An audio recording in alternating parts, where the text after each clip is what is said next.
শুনুন, শ্রমিকদের যে কথা বলেছে, মুসলমান ভাইকে আমি তলোয়ার দেবো না, আমি ওর হাতে পেন দেবো, আমি বন্দুক দেবো না, ওর হাতে বই পেন দেবো, আমি ওর হাতে বম দেবো না, ওর হাতে বই দেবো।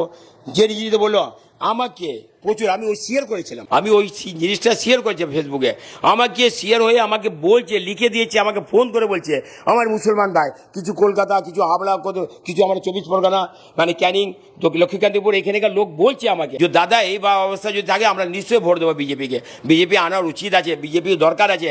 যে লোক শ্রমিক ভট্টাচার্য যেরকম কথা বললো, রাজ্য সভাপতি যে কথাটা বললো, আমরা মনে খুব লাগলো, খুব খুশি হলাম আমরা, যে না নিশ্চয়ই আমরা এইটা চাই যে এরকম কোনো নেতা কেউ আমাদেরকে মিলে মিশে থাকতে, আর মিলে মিশে আমাদেরকে দেখে আমাদের রাস্তাতে আমার ছেলে যে নষ্ট হয়েছে ছেলেকে বাঁচিয়ে দেয়। এই জিনিসটা শ্রমিক দা বলেছে, আমি এটা বাঁচিয়ে দেবো, আমি বন্দুকের জায়গা আমি পেন দেবো, আমি তরবারের জায়গা আমি পেন দেবো। এই জিনিসটা খুব ভালো বলেছে।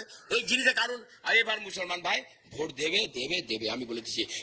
বাংলা হান্টের আরো খবর দেখতে নজর রাখুন। বাংলা খবর মানেই বাংলা হান্ট।